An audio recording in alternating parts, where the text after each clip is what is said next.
महाराष्ट्रातील ताज्या घडामोडी पाहण्यासाठी आजच आपल्या न्यूज 15 मराठी या चॅनलला यूट्यूबवर सबस्क्राईब करा. तसेच इंस्टाग्राम आणि ट्विटरवर फॉलो करायला विसरू नका. न्यूज 15 मराठी, आवाज जनसामान्यांचा. अंगणवाडी नव्हे मृत्यूचा सापळा. कमकाजरीतील चिमुरड्यांचं बालपण 7 विंचवांच्या ताब्यात. वाकलेला विद्युत खांब ठरतोय थेट डेथ वॉरंट. एकीकडे सरकार डिजिटल इंडिया आणि बेटी बचाव बेटी पढाओच्या गगनभेदी घोषणा देत असताना भंडारा जिल्ह्यातील पवनी तालुक्यातील गट ग्रामपंचायत कलेवाडा अंतर्गत येणाऱ्या कमकाजरी येथील अंगणवाडी मात्र प्रशासनाच्या निष्काळजीपणाचं जिवंत उदाहरण ठरत आहे. येथे अंगणवाडी म्हणजे शिक्षणाचं केंद्र नसून चिमुरड्यांसाठी थेट मृत्यूचा सापळा बनल्याची धक्कादायक परिस्थिती आहे.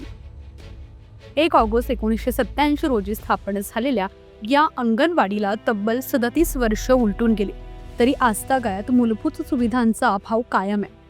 2013-14 मध्ये नवीन इमारत उभारण्यात आली खरी, मात्र निकृष्ट दर्जाच्या बांधकामामुळे ही इमारत सध्या जीवघेणी ठरत आहे.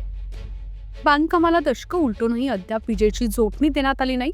परिणामी चिमुरडी मुलं अंधारात शिक्षण घेण्यास मजबूर होत आहेत. वर्गखोल्यांच्या खिडक्या पूर्णपणे तुटल्या, त्या बंद होत नसल्यानं साप, विंचू व विषारी किड्यांचा मुक्त संचार सुरू आहे. उखडलेल्या टाईल्समुळे मुंग्या माकोड्यांचा अक्षरशः सडा पडलाय. या सर्व धोक्यांवर कळस म्हणजे अंगणवाडीच्या अगदी शेजारी वाकलेला विद्युत खांब. हा खांब कधीही कोसळून मोठी दुर्घटना घडवू शकतो, याची जाणीव असूनही वीज वितरण विभागाकडून दुर्लक्ष होत आहे. हा खांब म्हणजे चिमुरड्यांच्या जीवावर टांगलेलं थेट डेथ वॉरंट असल्याचा संतप्त आरोप ग्रामस्थांकडून करण्यात येत आहे. सध्या या अंगणवाडीत केवळ 5 विद्यार्थी शिक्षण घेत आहेत. मात्र भयावह परिस्थितीमुळे पालकांमध्ये तीव्र संतापाची लाट उसळली आहे.